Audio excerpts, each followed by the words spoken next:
সিরাজগঞ্জ পৌরসভার ২ মহল্লায় হঠাৎ দেখা দিয়েছে ডায়রিয়ার প্রাদুর্ভাব। গত এক সপ্তাহে আক্রান্ত হয়ে হাসপাতালে চিকিৎসা নিয়েছেন ২ শতাধিক রোগী। স্থানীয়দের অভিযোগ, পৌরসভার সাপ্লাইয়ের পানিতে নোংরা আবর্জনা থাকায় এই রোগ দেখা দিয়েছে। আর চিকিৎসকদের ধারণা, জীবাণুযুক্ত পানি পানের কারণেই ডায়রিয়া ছড়িয়ে পড়ছে। রোগ ছড়ানোর কারণ ভিন্ন বলছে পৌরসভা ও জনস্বাস্থ্য বিভাগ। সিরাজগঞ্জ থেকে মোহাম্মদ আশরাফুল ইসলামের পাঠানো তথ্যচিত্রে ডেস্ক রিপোর্ট। সিরাজগঞ্জ পৌরসভার ধানবান্ধি এবং হোসেনপুর মহল্লায় কয়েক হাজার মানুষের বসবাস। ঘনবসতিপূর্ণ এই এলাকাগুলোর অনেক স্থান নিচু, সেই সাথে ড্রেনেজ ব্যবস্থাও নাজুক। এই ড্রেনেজের সাথে অনেক বাড়ির পয় নিষ্কাশনের সংযোগ স্থাপন করা হয়েছে। প্রতিবছর বর্ষা মৌসুম এলেই এই এলাকাগুলোতে ডায়রিয়ার প্রাদুর্ভাব বেড়ে যায়। চলতি মাসে সিরাজগঞ্জের সরকারি বেসরকারি বিভিন্ন হাসপাতালে এই ২ মহল্লা থেকে আশঙ্কাজনকভাবে ভর্তি হতে শুরু করে ডায়রিয়ায় আক্রান্ত রোগীরা। পৌরসভার সাপ্লাইয়ের পানির ট্যাঙ্কি পুরাতন, জংধরা পাইপে লিকেজ থাকায় পানির সাথে নোংরা আবর্জনা মিশে পানিতে দুর্গন্ধ ছড়ায়। আর এই পানি পান করেই পরিবার সহ আক্রান্ত হচ্ছেন অনেকে। এই সব এলাকাতেই সাপ্লাই পানি বলে একই সমস্যা। তো সমস্যাগুলো হচ্ছে ভাই, পানিতে মাঝে মাঝে পোকা পাওয়া যায়। ট্যাপ চালু করে দিলে মাঝে মাঝে ময়লা আসে, অনেক ময়লা আসে, জগে পানি উঠায় রাখলে কাদা জমা থাকে। এই সমস্যাগুলো ভাই রেগুলারই ফেস করতেছি আমরা, যার কারণে আমাদের রুগী অনেক বেশি। আমার ছোটো বোনকে নিয়ে হাসপাতালে আসছি।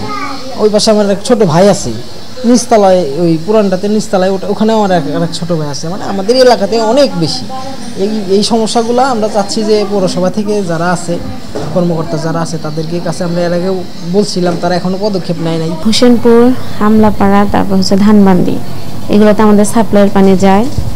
সাপ্লাইয়ের পানিটা অনেক খারাপ। এই পানিগুলো খাওয়ার ফলে আমাদের ডায়রিয়াটাই বেশি হচ্ছে। ধানবান্ধি, হোসেনপুর, মালসাপাড়া মূলত সাপ্লাইয়ের পানি আছে, অনেক জায়গায় আছে, অনেকেই নিয়েছে, কিন্তু পানির খুব একটা ভালো না, দুর্গন্ধযুক্ত। তারপরে পোকামাকড় পড়ে পানিটা আয়রন প্রচুর।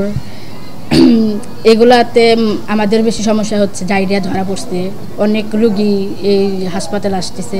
পৌরবাসীর দাবি, জরুরি ভিত্তিতে পুরাতন পানির ট্যাঙ্কি ও পাইপ সংস্কার করতে হবে।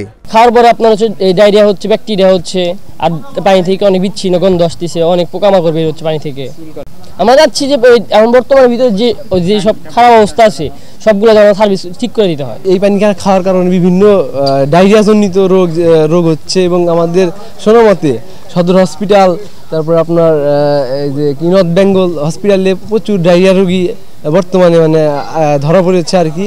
আর পানি থেকে মাঝে মাঝে দুর্গন্ধ বের হয়, আবার আপনার পানিতে অনেক ধরনের সমস্যা হয় আর কি। আর আমরা চাই যে সেই রোগগুলো যাতে না হয়, তার কারণে যাতে এই ট্যাঙ্কিটা পরিষ্কার পরিচ্ছন্ন করার একটা আবেদন আমরা করতে যাচ্ছি। আমরা চাই যে পৌরসভা যেন নিজ দায়িত্বে এসে অতি দ্রুত এসে পুরো পানি ট্যাঙ্কিকে এবং হাউস টাউস আছে সব যেন পরিষ্কার করে, এবং সব জায়গায় তো পানি টানি সব জমে থাকে, জিনিসটা ব্যাকটেরিয়ার মতো হয়ে যায়। জীবাণুযুক্ত পানি পানে এমন রোগ দেখা দিয়েছে, সাপ্লাইয়ের পানি ফুটিয়ে খাওয়ার পরামর্শ দিলেন এই চিকিৎসক। গত কয়েকদিন হলো হঠাৎ করেই এই সিলেক্টিভ কিছু অঞ্চল থেকে সিরাজগঞ্জের অনেক ডায়রিয়া রোগী আসছে। তো আসলে আমরা প্রাথমিকভাবে ধারণা করছি যে সবাই হয়তো একই সোর্সের কোনো জীবাণু দিয়ে ইনফেক্টেড হয়েছে, সেটা হওয়ার সম্ভাবনা বেশি। তারা হয়তো সাপ্লাই পানি ব্যবহার করে, অথবা অনেক সময় পয় নিষ্কাশনের লাইন এবং সাপ্লাই পানির লাইন অনেক জায়গায় এক হয়ে যেতে পারে, সে কারণেও দূষিত হয়ে যায় পানি, সে কারণেও হওয়ার সম্ভাবনাই আমাদের বেশি মনে হচ্ছে। এ থেকে পরিত্রাণ, আমরা খাওয়ার ক্ষেত্রে অবশ্যই পানিটা বিশুদ্ধ করে খাবো, ফুটিয়ে হতে পারে, অথবা এখন আধুনিক অনেক ফিল্টার বের হয়েছে, অথবা পানি বিশুদ্ধিকরণ ট্যাবলেট। এইটা আমাদের খাওয়ার ক্ষেত্রে অবশ্যই পানি বিশুদ্ধ করে খেতে হবে, এবং খাবারের ক্ষেত্রে বাসি খাবার যেহেতু আমরা বেশি না খাই। এদিকে পৌরসভা প্রশাসন বলছে, সাপ্লাইয়ের পানি পান করা নয়, দুর্বল পয় নিষ্কাশনের কারণেই এই রোগ ছড়াতে পারে। আমি নিজে সরেজমিন ওখানে গিয়েছি। ট্যাঙ্কির উপরে আমাদের যে খোলা অংশটা, আসলে পানির ট্যাঙ্কির যে ইন্টারন্যাশনাল রুলস অনুসারে ওখানে ছাদ থাকে, ছাদের সাইড দিয়ে গ্যাস যাতে বের হয় তার জন্য সাইডগুলো খোলা রাখে। আমি ওখানে সরেজমিনে দেখার পরে তাৎক্ষণিকভাবে নির্দেশনা দিয়েছি যে আমাদের যেই পানির ট্যাঙ্কিতে নামার একটা অংশ আছে, সেই অংশটা আমরা কভারেজ দিয়ে দেব। আর কোনো প্রকার মশাও যেন ঢুকতে না পারে ওখানে নেট দিয়ে দেব। খুব দ্রুত ওখানে নেট দিয়ে ব্যবস্থা দেওয়ার জন্য অনুরোধ করেছি।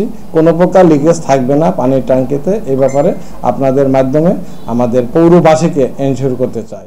দ্রুত এর কারণ অনুসন্ধান করার পাশাপাশি পুরাতন পানির ট্যাঙ্ক ও পাইপ সংস্কার করা হবে বললেন এই কর্মকর্তা।